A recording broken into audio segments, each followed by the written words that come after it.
Bonjour, Dongo le conseiller, l'agripreneur et le promoteur agricole. Alors, on a commencé une série de vidéos sur l'élevage. On va aujourd'hui continuer. La première partie a été effectuée. Aujourd'hui, on va continuer sur la deuxième partie. Aujourd'hui, nous allons parler de la conduite de l'élevage en réalité, en tant que tel. Voilà. En élevage avicole, bien sûr, la pratique de la bande unique. La pratique de la bande unique, c'est-à-dire un seul âge, une seule souche par ferme constitue la règle d'or. Et cette règle d'or doit être respectée inévitablement. C'est-à-dire ne pas mélanger les souches et les âges. C'est très important. Alors, on va aller très rapidement. Parlons du vide sanitaire. À l'intérieur du bâtiment, la protection sanitaire nécessite la pratique du vide sanitaire. Ça, il faut que je le suive. Entre le départ d'une bande et la mise en place de la bande suivante, le bâtiment et les équipements de l'élevage doivent être lavés, désinfectés selon quelques opérations que je vais vous citer tout à l'heure. Alors, il faut d'abord retirer les aliments restants dans le mangeoire ou dans les silos ou chais. Et laver le matériel avec des désinfectants. Et balayer, brosser, racler le sol et le plafond, en commençant par le plafond, puis les murs et le sol par la suite. Laver la totalité du bâtiment sans rien oublier, très important. Chauffer ou choler ou blanchir le mur à l'aide de ce qu'on appelle la chaux vive. Désinfecter par ce qu'on appelle thermonubulation ou par fumigation au formol, tout en respectant certaines les mesures suivantes.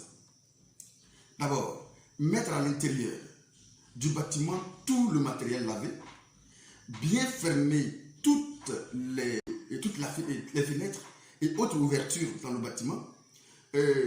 Dans un récipient maintenant, mélanger la dose recommandée de 40 ml de formol, 20 ml de permanganate de potassium et 20 ml par mètre cube du bâtiment et fermer le bâtiment pendant 24 à 48 heures. Mise en place de ce qu'on appelle les raticides ou les insecticides, parce qu'il faut savoir qu'il y a ces insectes et les rats qui viennent souvent déranger nos poussins. Donc il faut nos poussins, nos aliments, tout et tout, il faut faire attention. Et laisser le bâtiment bien aéré et au repos pendant 10 à 15 jours. C'est ce qu'on appelle le vide sanitaire. Mais attention, toutefois, la durée du repos peut se prolonger pendant 30 à 40 jours si l'exploitation connaît un problème sanitaire auparavant. Donc, il faut faire beaucoup attention. On va parler maintenant des besoins prioritaires des poussins. Il faut savoir que les poussins ont besoin d'oxygène, une bonne température, la lumière, de l'eau et une bonne eau, une bonne alimentation et de la litière. C'est très important. Parlons de la disposition à prendre avant l'arrivée des poussins. Il faut savoir que avant l'arrivée des poussins, la litière formant une couche de 10 cm doit être mise en place pendant quelques jours avant l'arrivée des poussins. La litière doit être propre, sans poussière ni moisissure. Attendez, s'il y a de la moisissure dans votre litière, c'est très important de souligner, vous allez pouvoir provoquer une maladie les 15 premiers jours qui vont venir. Et ça, c'est très, très dangereux, le spergillose. C'est-à-dire, il faut faire attention pour éviter de la moisissure dans votre les litières pour éviter ces genres de problèmes. Alors, on peut utiliser, comme litière, pardon, on peut utiliser le copeau de bois, on peut utiliser la paille hachée, on peut utiliser du son de riz, on peut utiliser tout ça. Et installer aussi avant, installer tout ça, et ça c'est ce qu'on appelle les paravents avant l'arrivée des poussins. Alors, remettre en place le matériel de premier âge, c'est très important. Tout ça se fait avant leur arrivée. Remettre en place du matériel de premier âge. Voilà, n'attendez pas de précipiter les activités. et vérifier d'abord leur fonctionnement. Il faut remplir les abreuvoirs quelques heures avant l'arrivée des poussins. Il faut remplir tout ça et allumer la source de chauffage 24 heures à 48 heures et surveiller son fonctionnement avant l'arrivée des poussins. Bon, la réception même des poussins, ça se fait comment? Vous dites, les opérations à effectuer le jour de la réception sont les suivants. Décharger les poussins rapidement lorsque les poussins arrivent, vérifier l'effectif rapidement et la qualité des poussins reçus. Déposer soigneusement, lorsque vous soulevez, déposer soigneusement les poussins dans la garde, sans les faire de chute brutale. Vérifier que tous les appareils de chauffage fonctionnent normalement et que leur hauteur est bien adaptée. La position des poussins autour de l'éleveuse. Pour ce faire, regardez bien ça. Je fais un petit graphisme. Il y a une manière d'observer la position de ces poussins quand ils sont là, quand ils sont arrivés. Le plus souvent, regarde dans ce cercle. Le plus souvent, on voit qu'ils se sont regroupés au milieu, quelque part, entassés. Cela veut dire tout simplement qu'ils ont un problème de chaleur. Donc, il faut arriver à régler ça rapidement. On peut le trouver aussi dans un coin, où il peut se mettre encore dans un coin, un couloir, encore regroupé. Cela peut expliquer un cas de courant d'air qui rentre dans votre ferme. Il faut régler ça rapidement. Et le plus souvent, voyez-vous, ils se dispersent autour. Voilà, ils sont dispersés autour. Et là, c'est un problème de chaleur qu'il faut régulariser très rapidement. Et ça, c'est la position normale lorsque les poussins sont regroupés de cette manière, dispersés de cette manière dans votre ferme. Ça veut dire que tout semble normal dans votre ferme, mais cela ne va pas vous désarmer, comptez toujours les surveiller. Voici un peu la position des poussins autour des l'éleveuse, le plus souvent qu'on peut constater, les plus fréquents qu'on peut constater dans vos différentes fermes. Voici ces 4 comportements qu'il faut souvent étudier et regarder, observer en tant que mon éleveur. C'est très important. Bien, on continue. Voilà. Donc, après cela, la distribution d'aliments doit se faire 3 heures après la mise en place de vos poussins. Veillez au nettoyage des abreuvoirs au moins une fois par jour au démarrage. C'est trop demandé? Non. Une fois par jour au démarrage, voilà, et 2 fois par semaine par la suite. Le nettoyage se fera avec une éponge chlorée, c'est-à-dire une éponge qui contient du chlore. Il faut savoir que le chlore tue un certain nombre de microbes déjà. Il est très important d'utiliser ce chlore-là. Il faut aussi faire un test de Jabot. Le test de Jabot, c'est quoi? Le test de Jabot consiste à prendre au moins sur 100 sujets dans votre ferme, sur 100 sujets par endroit, vous prenez des poussins et vous allez observer ce qu'on appelle le Jabot. Ce Jabot, c'est quoi en réalité le Jabot? Le Jabot, c'est quelque part, ça fait partir de l'appareil digestif en réalité du poussin. C'est la partie où se stockent tous les aliments qui est différent du GG d'ailleurs. C'est la partie où se stockent tous les aliments que le poussin arrive à consommer. Donc, c'est différent du GG. Donc, vous allez observer ce Jabot. Si le Jabot est plein et mou, tout semble normal, ça veut dire que le sujet, ça va. Alors, si le Jabot et les pâtes aussi du sujet doivent être des pâtes chaudes. Voilà. Maintenant, il peut y avoir des cas où on a des sujets où le Jabot est vide. Alors, cela peut être, quand le Jabot est vide, on peut penser à quoi? Cela peut faire penser immédiatement à un manque d'appétit. Alors maintenant, d'où peut venir un manque d'appétit au niveau de nos sujets? Attention, ça peut être un mauvais éclairage. Ça peut être aussi un manque ou excès de chaleur. Ça peut être trop forte densité, une forte densité, que les densités ne sont pas respectées. On dit 10 sujets par mètre carré. Tu vois, on peut ne pas respecter. Ça peut être une mauvaise litière qui a été mise en place, de minimiser la qualité de la litière aussi. Ça peut constituer ça peut être dû à cela. Ça peut être un manque d'eau ou d'aliments. Ça peut être, voilà, peut-être ça. Alors, le poussin peut être stressé ou même malade, il peut être infecté par n'importe quel pathogène, n'importe quel microbe. Ça peut être ça. Le matériel peut être inadapté ou mal réparti ou même inaccessible. Ça, ce sont les cas qui peuvent arriver. Maintenant, il y a des cas aussi où la pâte, les différentes pâtes de poussins sélectionnés semblent des pâtes froides. Bon, si ce sont des pâtes froides, cela peut être dû à quoi aussi également? Ça peut être dû aussi aux conditions de transport, parce que c'est 6 heures après on a fait ce test-là. Ça peut être dû aux conditions de transport, ça peut être dû aux conditions du déchargement lorsque les poussées sont arrivées. Ça peut être dû au temps de préchauffage peut-être insuffisant, et mauvaise étanchéité, si tu fais partie du courant d'air dans votre ferme. Ça peut être dû à un sol froid et humide, aussi effectivement, à une insolation insuffisante, tout simplement, et une température aussi insuffisante, une ouverture intempestible je vais dire, dans votre ferme, quand il y a trop d'ouverture aussi, ça peut provoquer cela.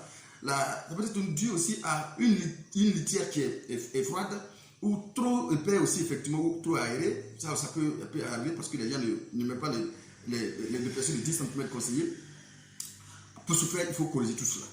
Alors, quelles sont les conséquences qui peuvent arriver lorsque on est en face de cette situation, ou les conséquences de pâtes froides, ou les conséquences de jabot vide? Alors, vous risquez déjà de commencer à faire déjà des tri. Vous risquez la mortalité au niveau de votre sujet, au niveau de votre ferme. Vous risquez ce qu'on appelle l'hétérogénéité. Pardonnez. Un retard de croissance, effectivement, ça peut provoquer un retard de croissance. Problème sanitaire par la suite. Bon, la gestion des tri se fait comment? Il faut gérer quand même ce tri-là. Cette opération doit débuter dès l'instant, dès le premier jour que vous observez cela. Et dès l'instant, il faut immédiatement commencer à faire des tris. Et ces tris peuvent continuer jusqu'à 10 jours. Il est nécessaire de le faire minutieusement sur les 10 jours. Alors, son but, c'est quoi? Le but, c'est d'éliminer les sujets chétiques, bien évidemment. Éliminer les sujets qui sont rachitiques, boiteux et mal formés, et bien évidemment. Voilà, parce que ces sujets vont constituer des réserves ou même des développeurs de microbes, pourquoi pas, potentiellement pathogènes pour les autres poussins ou bien les autres poulets qui sont dans votre ferme.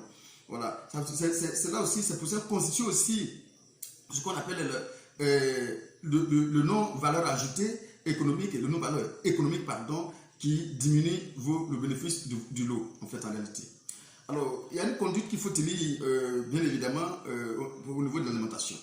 Alors, l'alimentation, il faut savoir ceci, ça constitue un facteur, et le premier facteur d'ailleurs, de réussite de votre élevage. Alors, il influence sur, l'alimentation, elle influence sur la performance des volailles, elle agit sur la santé des volailles, elle a aussi une influence sur le système immunitaire des poussins. Elle agit sur le développement, sur le rendement économique à raison de 70% des charges déjà. Donc, il faut tenir compte de cela. Quels sont les différents plans d'alimentation qu'on peut observer? On a deux plans d'alimentation, le plan rationné et le plan libre, où on dit alimentation libre. Plan d'alimentation rationné, plan d'alimentation libre à volonté. Alors, le plan rationné, le plus souvent, ça se fait avec les pondeuses et les reproductrices. Et le plan, on parle de l'alimentation à volonté, ça se fait avec les poulets de chair. Voilà. On recommande trois aliments différents au cours de votre élevage. L'alimentation de démarrage, les aliments de démarrage, ça va passer de la première semaine à la deuxième semaine. L'aliment de croissance de la troisième semaine à la sixième semaine. Et l'aliment de finition à partir de la sixième semaine. Bon, il est conseillé de changer, il est déconseillé d'ailleurs de changer. Si vous avez trouvé un problème au niveau de votre alimentation, au niveau de vos aliments, il est déconseillé de changer de fabricant de manière brutale. Même si c'est un problème, vous allez l'adapter progressivement jusqu'à ce que vous résolviez vos différents problèmes. Attention.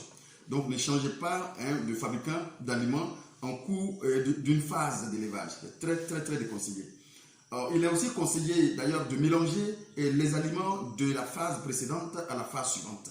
Voilà, il est conseillé de mélanger les aliments de la phase précédente parce que lorsque vous quittez d'une phase à une autre phase, il faut quand même ne pas changer aussi brutalement. Il faut les mélanger progressivement parce que tous les poussins n'ont pas la même vigueur pour manger les gros grains. Il faut les mélanger pour que chacun puisse s'alimenter correctement jusqu'à ce que vous changez carrément tous les autres. Voilà, vous changez carrément. Alors, en fait, et faire aussi habituer, il faut faire aussi habituer au poulet les nouveaux mangeoires et les nouveaux abreuvoirs avant de les supprimer carrément. C'est-à-dire que ne pas changer aussi le nouveau mangeoire, le nouveau abreuvoir qui sont, voilà, que vous allez avoir. Il faut les d'abord faire habituer progressivement de vider tous les anciens qui sont dans votre ferme. Alors, ne pas supprimer brutalement le matériel du premier âge et le matériel du deuxième âge. Il faut le supprimer brutalement, il faut le faire avec beaucoup d'applications. Alors, la composition la constitution d'aliments. Hein, la matière doit constituer de la matière brute. Cette matière brute va avoir constituer de l'eau et la matière sèche. La matière sèche constitue comment on appelle la matière minérale et les matières organiques. Et la matière minérale va y avoir les oligo-éléments et les macro-éléments. Et la matière organique, vitamines, lipides, glucides et matière azotée. Voilà. Quelles sont les différentes températures qu'il faut respecter selon les âges, les températures ambiantes? Alors, il y a l'âge, il y a la température sous l'éleveuse, la température ambiante. De 1 à 3 jours, température ambiante et température sous l'éleveuse, c'est 38 degrés Celsius, et température ambiante doit être comprise entre 31 à 33. Voilà, 31 à 33, 33 à 31. Voilà. De 4 à 7 jours, température sous l'éleveuse 35 degrés et température ambiante 32-31.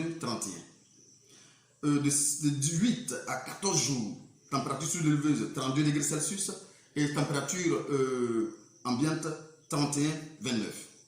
De 15 au 21e jour, la température sous l'éleveuse doit être de 39 degrés Celsius et température ambiante 28-27. Le 22 à 28e jour, 29 degrés Celsius, 37 et 27, 33. Et je crois 29 à 36e jour, 29 degrés Celsius, température sous l'éleveuse, et 23 à 20, température ambiante. À partir de 36 degrés Celsius, et à partir du 26e jour jusqu'à la fin, 39 degrés Celsius sous l'éleveuse et 20 à 18 degrés température ambiante. Alors, il faut aussi prendre des mesures en cas d'une forte élévation, en cas d'une température beaucoup plus élevée. Quand vous avez une température beaucoup plus élevée, il faut suivre, un bon éleveur doit suivre les émissions météorologiques pour savoir planifier sa journée.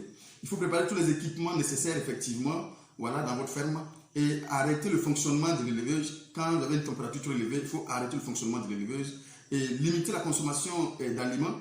Pendant ce temps, il faut limiter la consommation d'aliments et augmenter le nombre d'abreuvoirs. C'est très important d'augmenter le nombre d'abreuvoirs parce que les sujets sont chauds, il faut augmenter le nombre d'abreuvoirs pour donner la possibilité à tous les patients d'avoir accès rapidement à de l'eau. C'est très important d'augmenter le nombre d'abreuvoirs. Et distribuer une eau fraîche. Une eau fraîche. Même s'il faut même ajouter quelques morceaux de glace, si vous avez la possibilité de le faire, il faut le faire pour ajouter quelques morceaux de glace pour que l'eau soit la plus fraîche possible en fait. Voilà, la plus fraîche possible. Il faut distribuer une eau fraîche et voilà, fréquemment et renouveler. De chaque 1 heure du temps, il faut renouveler cette eau, pendant ce temps. C'est très important. Voilà. Et la ventilation, voilà, on peut parler aussi de la ventilation très rapidement. Alors, pendant la première semaine de démarrage, il faut éviter les courants d'air. Il faut éviter beaucoup de courants d'air dans votre foyer. Voilà, pour cela, il faut veiller à fermer les ouvertures avec la toile en plastique. Voilà, la toile en plastique, vous pouvez essayer de fermer cela. C'est très important. À partir de la deuxième semaine, on commence maintenant à ventiler progressivement les ouvertures. On va commencer maintenant à diminuer voilà, les fermetures, on va essayer d'ouvrir progressivement. Parlons maintenant de l'éclairage. Voilà, le poulailler doit être éclairé la nuit pour permettre aux poulets de s'alimenter jour et nuit afin de favoriser qu'ils croissent rapidement et s'engraissent très rapidement et facilement parce que l'objectif c'est d'économiser beaucoup de temps. Ainsi, les 10 premiers jours d'éclairage se fait 24 heures sur 24 à partir et à une densité correspondante de celle de 2 ampoules de 40 watts pour 500 sujets. Par la suite, le nombre d'ampoules, une ampoule de 40 watts suffit effectivement et avec une suspension de la lumière progressivement, voilà, avec une suspension de la lumière voilà, pendant 2 heures chaque jour de 19h à 21h. Alors, voici un peu rapidement ce qu'on peut dire sur la deuxième partie de notre cours sur l'élevage de poules de chair. Et la troisième partie va venir peut-être dans ces 2 jours. Alors, donc, c'est le même Dongo, le conseiller agricole. Pour ceux qui veulent des formations, vous pouvez nous contacter. Nous allons vous donner toutes les formations nécessaires. C'est une équipe, on a progressivement, vraiment une équipe de qualité que nous sommes en train de mettre progressivement en place, qui, en fonction des besoins que nous avons constatés, nous sommes en train de mettre une équipe en place qui répond à chaque besoin. Vraiment une personne vraiment expérimentée, bien sûr. Voilà. Alors donc, si pour vos différences d'élevage, on a des personnes très expérimentées. Pour vos différentes cultures sous serre, oui, très qualifiées, qui peuvent vous aider. Et les cultures extérieures, nous sommes là pour vous aider, effectivement. Alors, c'est le même Dongo. À bientôt pour une autre vidéo.